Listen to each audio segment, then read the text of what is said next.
పప్పు ఉప్పు కోసం తన స్నేహితురాలైన చిలుక ఇంటికొచ్చింది ఇల్లాలు నల్లని పిచ్చుక. ఇప్పుడేం కావాలి పిచ్చుక? ఉప్పా పప్పా? పిచ్చుక బాధగా కన్నీళ్లు పెట్టుకుంటూ, నా పిల్లల కోసం సిక్కు విడిచి అడుగుతున్నాను చిలుక. 2 రోజుల నుంచి నేను పిల్లలు ఆకలితో ఉన్నాం. వండిన అన్నం పెడతావో, వంట చేసుకోమని సరుకులు ఇప్పిస్తావో ఇక నీ ఇష్టం అని పిచ్చుక చెప్పగానే చిలుకకు జాలేసింది.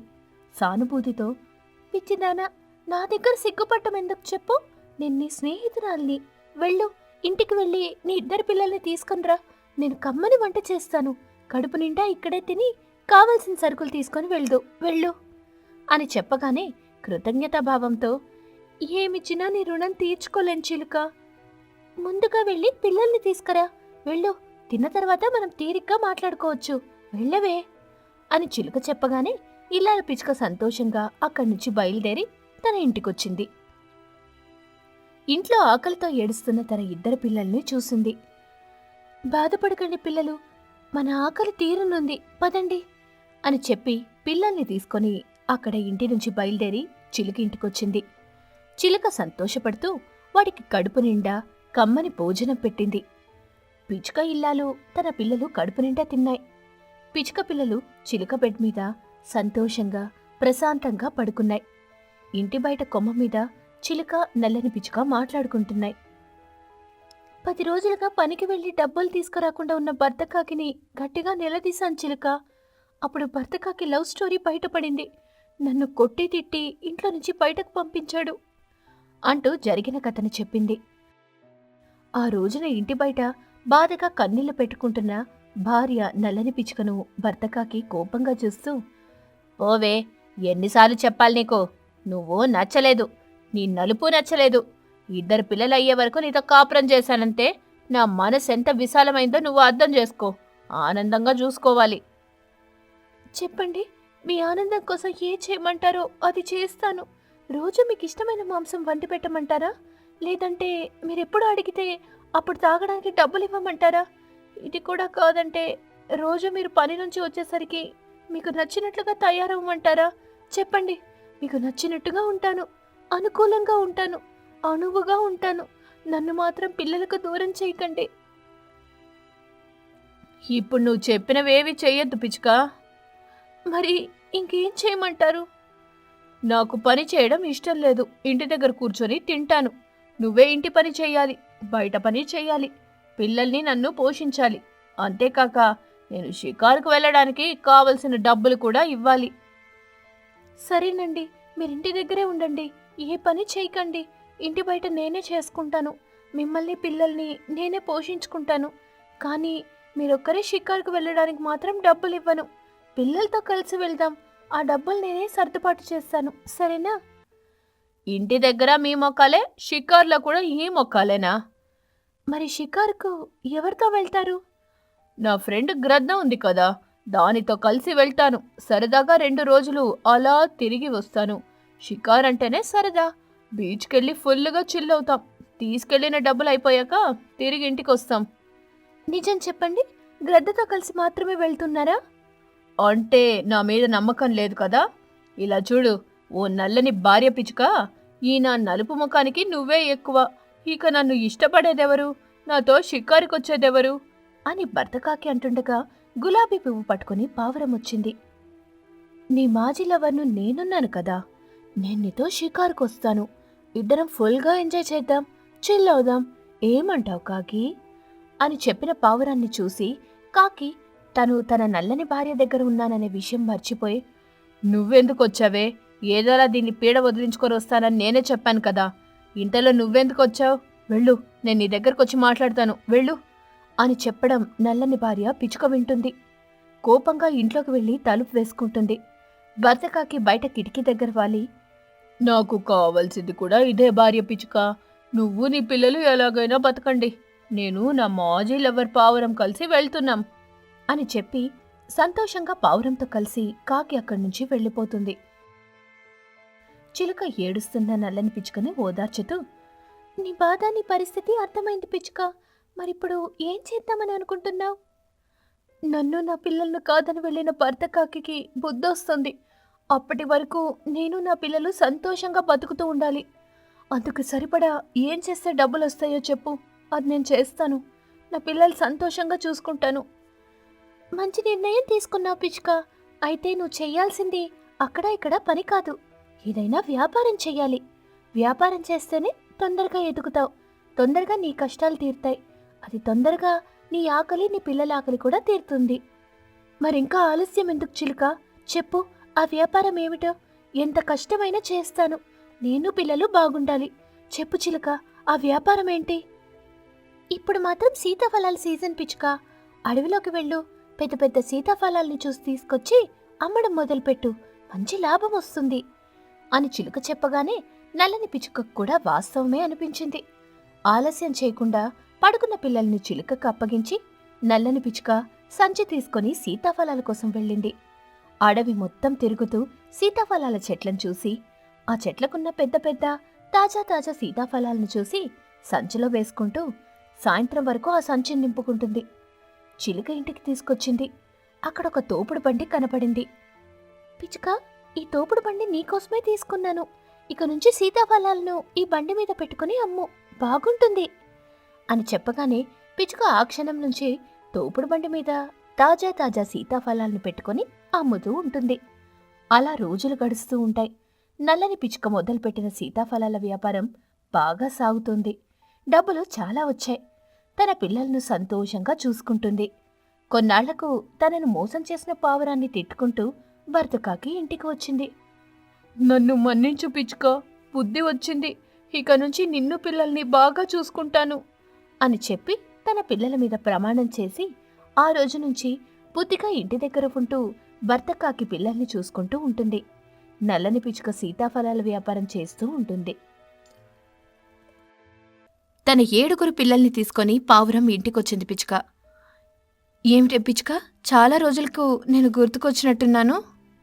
మనం ఆపదలో ఉన్నప్పుడు గుర్తుకొచ్చేది ఆప్తులు అయిన వాళ్ళు కాదు పావురమ్మ, స్నేహితురాలు. నీకు తెలుసు కదా, నువ్వు నా ప్రాణ స్నేహితురాలివి. తెలుసు పిచ్చుక, ఇప్పుడు నీకొచ్చిన ఆపదేమిటి? వీళ్ళు నా 7 పిల్లలు అని చెప్పగానే పిచ్చుక 7 పిల్లలను చూసింది పావురం. ఆ పిల్లలు పావురాన్ని దీనంగా చూస్తుంటాయి. ఆ చూపులను పావురం అర్థం చేసుకుంది. చూస్తుంటే పిల్లలు బాగా ఆకలితో ఉన్నట్టున్నాయి, ఉండండి తినడానికి ఏమైనా తీసుకొస్తాను అని చెప్పి పావురం అక్కడి నుంచి వెళ్ళిపోతుంది. పిచ్చుక తన 7 పిల్లల్ని చూస్తూ, పిల్లలు ఇప్పుడు పావురం అంటే ఏమిచ్చినా తీసుకోండి, ఏం మిగల్చకుండా కడుపు నిండుగా తినండి, సరేనా పిల్లలు అని చెప్పగానే ఆ పిల్లలు కూడా సరే అంటాయి. పావురం పిచ్చుక పిల్లలు తినడానికి పప్పు గింజలు ఒక ప్లేట్ నిండా పోసుకొచ్చి వాటి ముందు పెడుతుంది. ఆకలితో ఉన్న పిచ్చుక పిల్లలు పప్పు గింజలను చూడగానే చాలా సంతోషపడతాయి. గబగబా ఆ గింజలను తింటూ ఉంటాయి. ఏమే పిచ్చుక, నీ భర్త కాకి గురించి ఏమైనా తెలిసిందా? లేదు పావురమ్మ, ఆయన గురించి తెలుసుకోవడానికి వెళ్ళాలని అనుకుంటున్నాను. మరి ఆలస్యం చేయకుండా వెళ్ళవే, నీ భర్త కోసం నువ్వు వెళ్తున్నావు, మరింకా దేని గురించి ఆలోచన చేస్తున్నావు అని పావురం అడగగానే పిచ్చుక గింజలు తింటున్న తన 7 పిల్లల్ని చూసింది. నా 7 పిల్లల గురించి ఆలోచన చేస్తున్నాను పావురమ్మ. ఈ పిల్లలు తీసుకొని నేను నా కాకి భర్త కోసం ఎక్కడని వెతకని చెప్పు. ఒకటి కాకపోతే మరొకటి ఆకలంటాయి, దాహం అంటాయి. దారి వెంట వీటి ఆకలి దాహం తీర్చుకుంటూ వెళ్తే నేను ఆయన్ని వెతికినట్టే. పిల్లల్ని నా దగ్గర వదిలి వెళ్ళవే, నేనున్నాను కదా, పిల్లల్ని నేను చూసుకుంటాను. ఎప్పుడు ఆకలంటే అప్పుడు వండి పెడతాను, ఎప్పుడు దాహం అన్నప్పుడు నీళ్లు కూడా ఇస్తాను. నువ్వు మాత్రం మీ ఆయన కోసం వెతుకుతూ వెళ్ళిపో పిచ్చుక, ఎలాగైనా నీ కాకి భర్తతో కలిసి రావాలి. సరేనే పావురమ్మ, నిజమైన స్నేహితురాలంటే నువ్వేనే. నేనింత కష్టంలో ఉన్నప్పుడు నాకు తోడుగా ఉంటున్నావు, ఏమిచ్చినా నీ రుణం తీర్చుకోలేనిది. మనం ప్రాణ స్నేహితులం పిచ్చుక, మన మధ్య స్నేహమే ఉండాలి తప్ప రుణం కాదు పిచ్చుక. నువ్వు అని పావురం చెబుతుండగా తన భర్త కొంగ వచ్చింది. బాగున్నారా అన్నయ్య గారు? ఇలా ఉన్నాం పిచ్చుక, నువ్వేంటి ఇలా ఒంటరిగా వచ్చావు? ఒంటరిగా రాలేదన్నయ్య, నా 7 పిల్లల్ని తీసుకొని వచ్చాను. అదిగో పావురం పెట్టిన పప్పు గింజలు తింటున్నాయి అని చెప్పగానే కొంగ 7 పిల్లల్ని చూసింది. ప్లేట్ నిండా ఉన్న పప్పు గింజల్ని తింటూ ఉంటాయి. కొంగ కంగారు పడుతూ, ఏ పావురమ్మా, నీకు బుద్ధి లేదే? ఒక పూటకే ఇంత ఆహారం వృధా చేస్తున్నావు. రేపటి మన పరిస్థితి ఎలా ఉంటుందోనని పొదుపు చేయాలని తెలీదా? పిచ్చిదానా, తెలివి తక్కువదానా అంటూ తిడుతూ 7 పిల్లల దగ్గరకొచ్చి పప్పు గింజల ప్లేట్ని తీసుకుంటుంది కొంగ. పిల్లలు అదోలా చూస్తుంటాయి. పిచ్చుక కన్నీళ్లు పెట్టుకుంటుంది. వామ్మో, మీరు తినక ఎన్నాళ్ళయిందే, ఎంతలా తినేశారు? ఆ ప్లేట్ ఇక్కడ పెట్టండి, వాటిని కూడా గబగబా తినేస్తాం అనగానే కొంగకి కోపం వచ్చింది. ముక్కుతో పొడిచింది. దాంతో పిచ్చుక ఏడుస్తుంది. కొంగ చేస్తుంది మొత్తం పిచ్చుక చూస్తూ కన్నీళ్లు పెట్టుకుంటుంది. కాని కొంగని ఎదిరించి మాట్లాడలేదు. ఏం చేస్తున్నారు మీరు? నువ్వు నోర్మై, మరొక మాట మాట్లాడితే మూతి పగులుతుంది. నేను కష్టపడి సంపాదిస్తున్నది ఇలా ఇంటికొచ్చిన వాళ్ళందరికీ ఇంతలా పెట్టడానికి కాదు. అయినా ఇంటి దగ్గరుంటున్న నీకు నా కష్టం విలువ, నా సంపాదన విలువ ఎప్పుడు తెలుస్తుంది, ఎలా తెలుస్తుంది? అది కాదండి, పిల్లలు ఆకలితో ఉన్నారంటే. గయ్యాళి నోటి దురుస్తో భర్తను దూరం చేసుకోవడం ఎందుకు? ఇప్పుడు ఇలా మన ఇంటికొచ్చి మాటలు పడ్డం ఎందుకు? భర్త అన్నాక కొంచెమైనా గౌరవం, మర్యాద, ప్రేమతో పాటు భయం కూడా ఉండాలి. ఒక గయ్యాళి నోరుంటే సరిపోదు. అది కాదన్నయ్యా. మీకు మీ స్నేహానికి ఒక దండం. దయచేసి నీ పిల్లల్ని తీసుకొని ఇక్కడి నుంచి వెళ్ళిపో. నేను నీ పిల్లలకి ఆహారం పెట్టలేను. ఆహారం పెట్టకపోయినా పర్వాలేదు, నా భర్త కాకి ఎక్కడైనా కనపడ్డాడో అది మాత్రం చెప్పండి. నాకు తెలియదు పిచ్చుక, నాకెక్కడా కనపడలేదు. నీ గయ్యాళ్ళ నోటికి భయపడి ఎక్కడైనా పారిపోవచ్చు, లేదంటే ఏదైనా చేసుకోవచ్చు. అయినా అదంతా నాకెందుకు వచ్చిన గొడవ? వెళ్ళు పిచ్చుక, నీ పిల్లల్ని తీసుకొని వెళ్ళిపో. నీకు నీ పిల్లలకు ఆహారం పెట్టలేం, ఎలాంటి సహాయం చెయ్యలేం అని చెప్పగానే పిచ్చుక మౌనంగా కన్నీళ్లు పెట్టుకుంటూ, పిల్లలు మనం ఇక్కడి నుంచి వెళ్ళిపోదాం పదండి. కానీ నీళ్ళివ్వమని చెప్పు మమ్మీ. పావురం ఒక గిన్నె నిండా నీళ్లు తీసుకొచ్చి వాటి దగ్గర పెడుతుంది. పిచ్చుక 7 పిల్లలు నీళ్లు తాగుతాయి. వెళ్ళొస్తాం పావురం. భర్త పిల్లలతో కలిసిరా పిచ్చుక. ఇలా పిల్లల్ని తీసుకొని ఆకలవుతుందని ఒక పూట పెట్టమని అడగడానికి రాకు పిచ్చుక. ఇక వెళ్ళు. పిల్లలు జాగ్రత్త పిచ్చుక అని చెప్పగానే పిల్లల్ని తీసుకొని పిచ్చుక బాధగా అక్కడి నుంచి వెళ్ళిపోతుంది. ఈరోజు ఏమైంది మీకు? పిచ్చుక అసలే బాధలో ఉంటే దానిని ఇంకా బాధ పెట్టి పంపించారు. ఆ బాధలో బంధం విలువ తెలుస్తుంది. గయ్యాళి నోటితో భర్త కాకిని ఎలా పడితే అలా తిట్టి ఇప్పుడు అయ్యో అంటే ఎలా చెప్పు? అదికాక జాలితో మన ఇంటి దగ్గర పెట్టుకుని కడుపు నిండా అన్నం పెడుతుంటే పిల్లల ఆకలి బాధ, భర్త లేని బాధ పిచ్చుకకు అర్థం కావు పౌరమ్మా. ఇలా చేస్తేనే తెలుస్తుంది. సారీ అండి, నేను మిమ్మల్ని అర్థం చేసుకోలేకపోయాను అని చెబుతుండగా పిచ్చుక తన 7 పిల్లలు తీసుకొని చాలా దూరం వచ్చి బాగా అలిసిపోయింది. ఒక చెట్టు మీద వాలుతుంది. అమ్మా, మాకు బాగా ఆకలిగా ఉంది, దాహంగా ఉంది, తినడానికి ఏమైనా పెట్టు, తాగడానికి నీళ్ళివ్వు అని అడగగానే పిచ్చుకకి ఎక్కడలేని కోపం వచ్చింది. నన్ను తినండి, ఆకలి తీరుతుంది, నా రక్తం తాగండి, దాహం తీరుతుంది అని అంటుండగా భర్త కాకి ఆహారం గింజలు తీసుకుని వాటి దగ్గరకొచ్చింది. పిల్లలు ఇలా రండి, మీకు ఆహారం తీసుకొచ్చాను అని చెప్పగానే 7 పిల్లలు ఆహారాన్ని తండ్రిని చూసి సంతోషపడతాయి. వెళ్ళి ఆహారం తింటూ ఉంటాయి. పిచ్చుక ఆనందపడుతూ నన్ను మన్నించండి, నాకు బుద్ధొచ్చింది అని బతిమాలుతుంది. ఇక నుంచైనా నీ గయ్యాళి నోటికి తాళం వేసుకొని చక్కగా ఉండు పిచ్చుక, నేను కష్టపడుతూ నిన్ను పిల్లల్ని పోషించుకుంటాను అని చెప్పి దగ్గరికి తీసుకుంటుంది. పిచ్చుక పిల్లలు సంతోషపడతాయి. ఒక అడవిలోకి డబ్బులున్న బ్రీఫ్ కేస్ పట్టుకుని రిచ్ కాకి వచ్చి ఒక చెట్టు మీద వాలి దిక్కులు చూస్తూ, ఆహా, ఈ అడవి చాలా ప్రశాంతంగా ఉంది, ఇక్కడే ఒక చోటు ఇల్లు కట్టుకుని రిచ్ లైఫ్ని ఎంజాయ్ చేయాలి అని సంతోషంగా అనుకుంటూ ఉండగా ఆ అడవికి నలువైపులా కాపులా కాసే పావురం, చిలుక, కొంగ, గ్రద్ద మాట్లాడుకుంటూ వెళ్తుండగా రిచ్ కాకి కనపడింది. 4 రిచ్ కాకి దగ్గరకొచ్చాయి. ఎవరు మీరు? ఎక్కడి నుంచి వచ్చారు? ఎందుకొచ్చారు? ఏ పని మీద వచ్చారు? ఇక్కడే ఎందుకున్నారు? ఎవరు అనుమతి తీసుకొని అడవిలోకొచ్చారు? హలో హలో, బ్రేకు లేని బండిలో అలా దూసుకెళ్ళిపోతున్నారు. ఇంతకి మీరంతా ఎవరు? నా దగ్గరికి ఎందుకొచ్చారు? నా పేరు పావురం, నేను ఉత్తరం వైపుకు కాపులా ఉంటాను. నేను చిలుక, పడమర వైపు కాపులా ఉంటాను. ఇక నేను అని కొంగ చెబుతుండగా మాట మధ్యలో రిచ్ కాకి కల్పించుకొని, తమరి పేరు కొంగ, తమరు దక్షిణం వైపు ఉంటారు, ఇక తన పేరు గ్రద్ద, తూర్పు కాపలా ఉంటారు, అంతేనా? భలే కరెక్ట్గా చెప్పారు. ఇప్పుడు నా గురించి నేను చెప్పేది వినండి. నా పేరు కాకి, నేను చాలా రిచ్, నా దగ్గర పెద్ద మొత్తంలో డబ్బులున్నాయి. ఈ అడవిలో రిచ్ హౌస్ కట్టుకుని రిచ్ లైఫ్ని ఎంజాయ్ చేయాలని వచ్చాను. మీకెంత డబ్బు కావాలో చెప్పండి. ఒక డబ్బే కాదు, మీకు ఏమేం కావాలో చెప్తే వాటిని చిటికలో అరేంజ్ చేస్తాను. కానీ నేను రిచ్ హౌస్ కట్టుకోవడానికి సరిపడా చోటెక్కడో చూపించాలి. పేరుకి ఇంత పెద్ద అడవి ఉన్నా ఇక్కడ ఇల్లు కట్టుకొని జీవించడానికి ఒకే ఒక చోటుంది. మిమ్మల్ని అక్కడికి తీసుకెళ్తాం. అక్కడ మీకు నచ్చినట్టుగా ఇల్లు కట్టుకొని ఉండొచ్చు. అక్కడ మిమ్మల్ని ఇబ్బంది పెట్టేవాళ్ళు, డిస్టర్బ్ చేసేవాళ్ళు కానీ ఉండరు. అయితే పదండి మరి, ఇంకా ఇక్కడే ఉన్నారు అని రిచ్ కాకి బయలుదేరింది. పావురం, చిలుక, కొంగ, గ్రద్ద 4 రిచ్ కాకి 4 వైపులా కాపలా ఉంటూ ఆ అడవిలో గుడిసె వేసుకుని జీవిస్తున్న పేద పిచ్చుక దగ్గరకు తీసుకొచ్చాయి.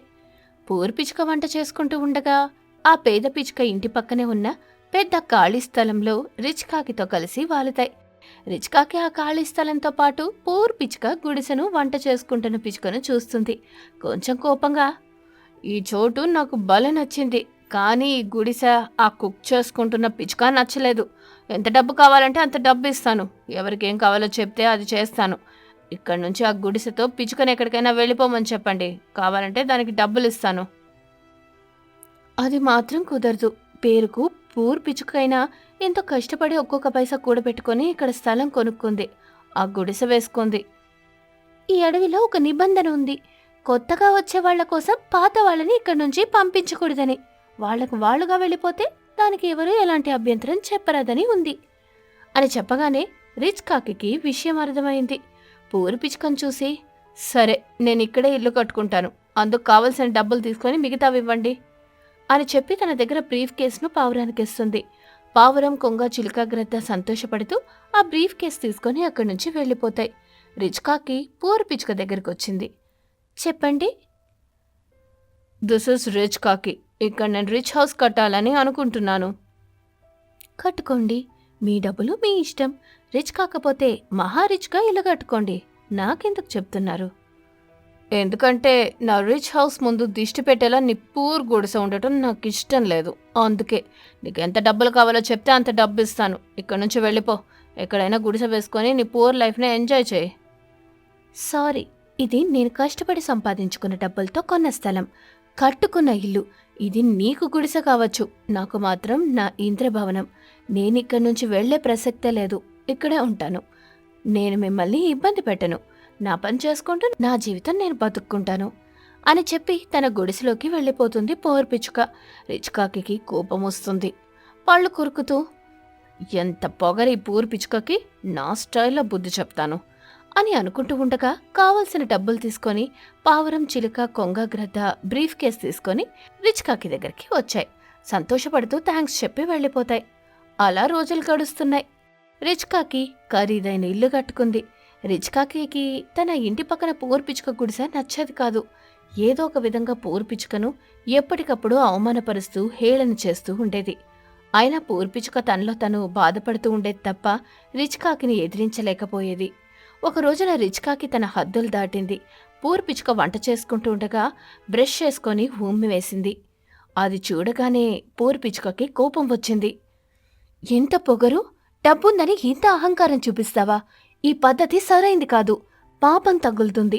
డబ్బుందని తినే అన్నం మీద ఉమ్మేశావు కదా, ఆ ఆహారం లేక ప్రాణాలు పోయే పరిస్థితి వస్తుంది. అప్పుడు నీకు సహాయం చేయడానికి ఎవరు ముందుకు రారు, ఛీ అని శపించి అయిష్టంగా ముఖం పెట్టుకొని ఇంట్లోకి వెళ్ళిపోతుంది. అది చూసి రిచ్ కాకి హేళనగా నవ్వుకుంటూ, పూర్ పిచ్చుక నాకేమీ కాదు అని అనుకుంటూ ఉంటుంది. అలా రోజులు గడుస్తూ ఉంటాయి. ఒక రోజున నీరసంగా బెడ్ మీద పడుకునున్న రిచ్ కాకి దగ్గరకు డాక్టర్ కాకి వచ్చింది. అన్ని టెస్టులు చేసింది. పావురం, చిలుక, కొంగ, గ్రద్ద ఆతృతగా చూస్తుంటాయి. రిపోర్ట్స్ వచ్చాయి. సారీ రిచ్ కాకి, మీకు ఒక అంటువ్యాధి వచ్చింది. దాని నుంచి మిమ్మల్ని ఎవరు కాపాడలేరు, ఎవరు మీ దగ్గరికి రాలేరు. అలా వచ్చిన వాళ్ళకు కూడా ఆ అంటువ్యాధి వచ్చే అవకాశం ఉంటుంది. సారీ, నేనేం చేయలేను, ఇక్కడ ఎక్కువసేపు ఉండలేను అని చెప్పి అక్కడి నుంచి పరుగున వెళ్ళిపోతుంది. అది విని పావురం, చిలుక, గ్రద్ద, కొంగ భయపడుతూ అక్కడి నుంచి పరుగున వెళ్ళిపోతాయి. ఇక అప్పట్నుంచి రిచ్ కాకి దగ్గరికి వచ్చేటివి కాదు. ఒక రోజున రిచ్ కాకి బెడ్ మీద పడుకుని బాధగా, దాహం దాహం, ఎవరైనా నీళ్ళు ఇవ్వండి అని అరుస్తూ ఉంటుంది. గుడిసెలో ఉన్న పూర్ పిచ్చుకకి జాలేసింది, కానీ వెళ్ళలేకపోయింది. అందుకు కారణం పావురం, చిలుక, కొంగ, గ్రద్ద తనని చూస్తూ ఉంటాయి. ఆ తర్వాత ఏమిటన్నది రెండో భాగంలో చూద్దాం. అడవిలో ఒక చెట్టు మీద ఇల్లు కట్టుకుని స్వప్న అనే పేరుగల ఒక కాకి నివసిస్తూ ఉండేది. తనకు తానే తెలివైన దానినని అనుకుంటూ ఉండేది. అడవి మొత్తం ఆహారం కోసం తిరుగుతూ ఉండేది. ఎక్కడో ఒకచోట తనకు కావాల్సిన ఆహారం దొరికిన వెంటనే తిరిగి తన ఇంటికొచ్చి పాత రేడియోలో పాటలు పెట్టుకుని ఆ పాటలు వింటూ ఎంజాయ్ చేస్తూ తెచ్చుకున్న ఆహారాన్ని తింటూ సంతోషంగా జీవిస్తూ ఉండేది స్వప్న కాకి.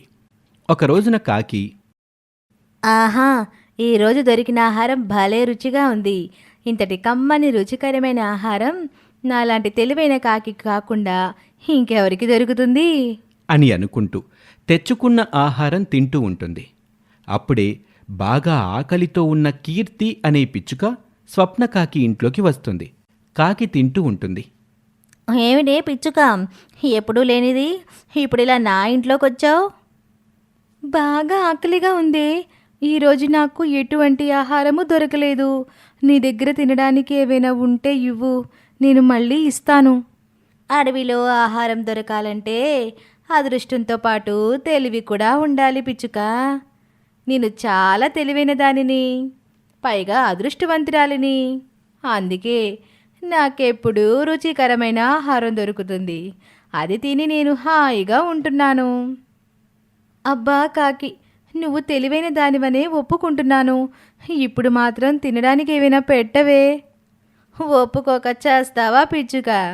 అయినా నీలాగా పొట్టిగా చిన్న గొంతుతో కలర్ తక్కువగా ఉంటే తెలివెక్కడి నుండి వస్తుంది? అదృష్టం ఎలా పడుతుంది చెప్పు? అదే నాలాగా పెద్ద నోరుతో పొడవుగా నిగనిగలాడే కలర్తో ఉంటే తెలివి వస్తుంది, అదృష్టము పడుతుంది. ఇప్పుడు ఇదంతా ఎందుకే? నాకు బాగా ఆకలిగా ఉంది. ఇప్పుడు నువ్వు తినడానికి ఏమైనా ఇస్తావా ఇవ్వవా? అది మాత్రం చెప్పు. ఇంకా నీకు నా మాటలు, నా యాటిట్యూడ్ అర్థం కాలేదన్నమాట. అంటే ఏమిటే? నీకు తెలివి లేదని నాకు అర్థమైంది అని హేళనగా నవ్వుతూ ఉంటుంది. పిచ్చుక కోపంగా చూసి అక్కడి నుంచి వెళ్ళిపోతుంది. అలా ఆకాశంలో ఎగురుతూ కాకిని తిట్టుకుంటూ వెళ్తున్న పిచ్చుకకి దారిలో పండు పట్టుకుని వెళ్తున్న చిలుక కలుస్తుంది. నువ్వు ఎవరిని తిడుతున్నావో నాకు అర్థమైంది. అదొక మూర్ఖురాలు. దానిని ఎంత తిట్టినా మన కడుపు నిండదు, ఆకలి తీరదు.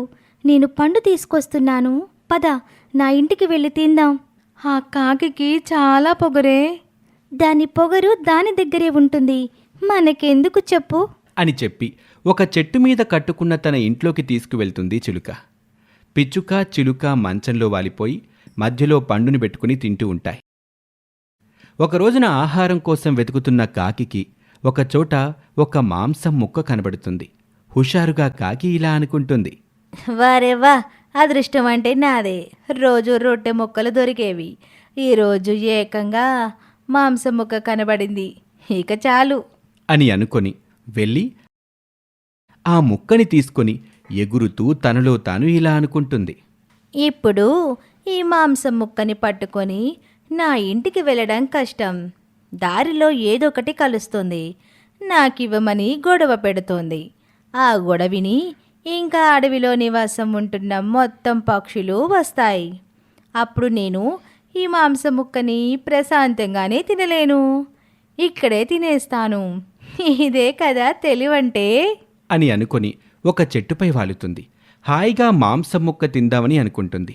అప్పుడే ఆహారం కోసం వెతుకుతూ వస్తున్న గ్రద్దకి ఒక చెట్టు మీద మాంసం ముక్క పట్టుకుని ఉన్న కాకి కనిపిస్తుంది.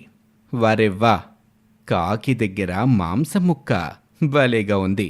ఈ పూట ఆ మాంసపు ముక్కతో కడుపు నింపుకోవచ్చు అని అనుకుంటూ గ్రద్ద కాకి దగ్గరికి వస్తుంది.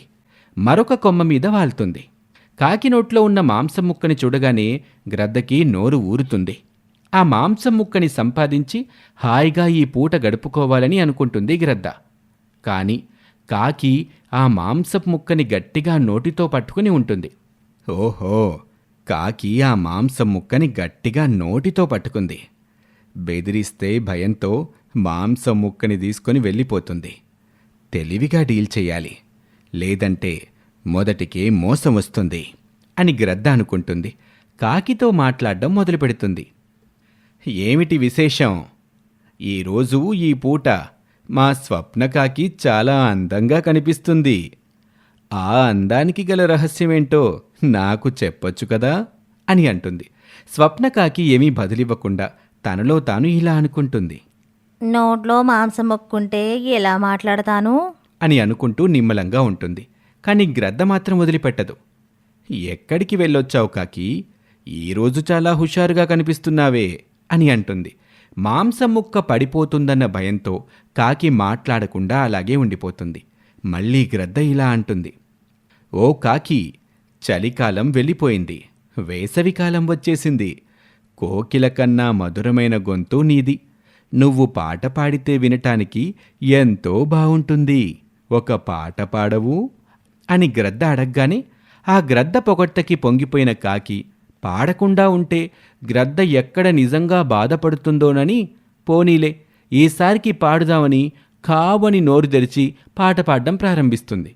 అంతే, కాకి నోట్లో ఉన్న మాంసపు ముక్క కాస్త జారి కింద పడిపోతూ ఉంటే గ్రద్ద అదే అదునుగా చూసుకొని ఆ మాంసపు ముక్కని నోటితో పట్టుకొని సంతోషంగా అక్కడి నుంచి వెళ్ళిపోతుంది. అది చూసిన కాకి, ఓసి దొంగ గ్రద్ద, ఎందుకా నువ్వు నన్ను ఇంతగా పొగిడి పాడించావు? ఇంతకాలం నేనొక తెలివైన కాకిని అనుకున్నాను. అది తప్పు. నేనొక మూర్ఖురాలినని ఇప్పుడే అర్థమైంది.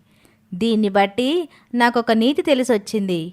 పొగడ్తలెప్పుడు ఇతరుల స్వార్థానికే అని. ఇక జాగ్రత్తగా ఉండాలి అని అనుకొని కాకి ఏడుస్తూ అక్కడి నుంచి వెళ్ళిపోతుంది. ఇది ఇవాల్టి కాకి మూర్ఖత్వం అనే కథ. మా కథ మీకు నచ్చితే లైక్ చేయండి, మీ ఫ్రెండ్స్తో షేర్ చేయండి. అలాగే మా ఛానల్ని సబ్స్క్రైబ్ చేసుకోవటం మర్చిపోకండి. మరొక కథతో మళ్ళీ కలుద్దాం. నమస్తే.